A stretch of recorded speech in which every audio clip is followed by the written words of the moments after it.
Magandang araw sa inyo mga kasabong. Ito naman muli si Laban sa Bungiro.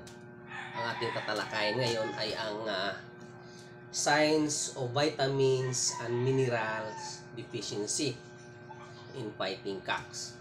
So ano itong mga signs na kulang ang minerals at saka yung mga vitamins ng ating mga manok pansabong. So ito po yun, pag nakita ninyo yung manok ninyo, general speaking, ito po yung pagkakasakit. General ill health, no? Yung manok natin, pag kulang ng mga vitamins yan or mineral, mag-deficit yan, magkakasakit totally. Pangalawa po, poor or reduced egg production. Pagka medyo kulang ng vitamins and mineral ay yung manok po ninyo, normally po umiitlog po yan ng mga maliliit or bibihira na lang umitlog just because of nag-deficit ang kanyang vitamins and mineral sa kanyang katawan. So pangatlo po, pag kulang po ang nutrient ng inyong manok ay stunted or slow growth. Ito po yung napakabagal pong lumaki, or it's either talagang hindi siya lumaki. Yan po. Stunted, no?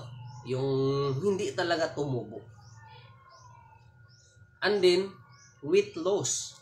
Pagka hindi po naibigay ninyo yung sufficient na vitamins and minerals, ay talagang bababa yung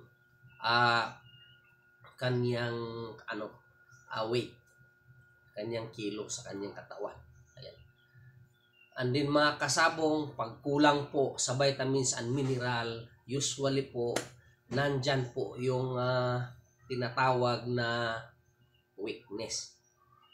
Ayan. Napaka-weak po ng ating mga manok pansabong, mga sisiw natin. Makikita mo, tumataas yung balahibo nila. Kasi nga po, of course, kulang po yan sa vitamins and mineral. No? So, what to do to prevent illness?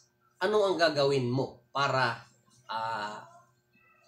hindi magdi-deficit itong vitamins and mineral na naibigay mo sa inyong manok?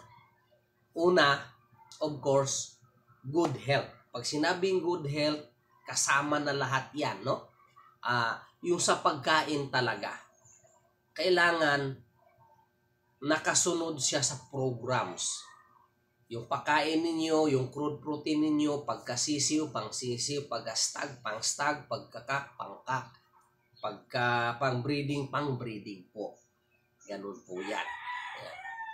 Kailangan sapat na pagkain at masustansyang pagkain sa inyong manok pansabong para healthy siya. Not only that, kailangan din may PLT po kayo. Ito po yung tinatawag na purga, ligo at saka turo. Ayan. Turo kayo ng mga B-complex, vitamins and minerals para ma-supplement po. Ayan.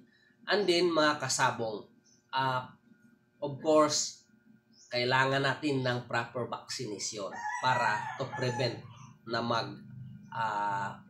outbreak po ang mga sakit sa ating mga pansabong. Ay, ganun po yan mga kasabong. Napakahirap po mag-alaga ng manok, kaya lubos-lubusan nyo na.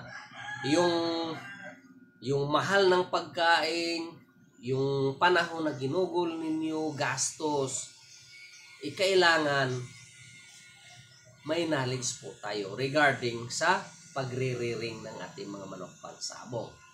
Dahil napaka-painful po at saka napakabigat po sa bulsa ang gastos. Hindi po basta-basta. Ayan po. Mga kasabong, inanyayahan ko po kayo na mag-like, share, and subscribe sa ating channel, Laban sa Bungiro, para at least mabigyan ko kayo ng mga knowledge regarding po sa pagmamanok. lalong-lalo na umatin tayo ng mga seminars. Ayan. So, marami na naman tayong maibahagi sa inyo. Maraming salamat pala sa ating mga viewers, lalong-lalo na sa mga subscriber dyan. Maraming salamat po sa inyo.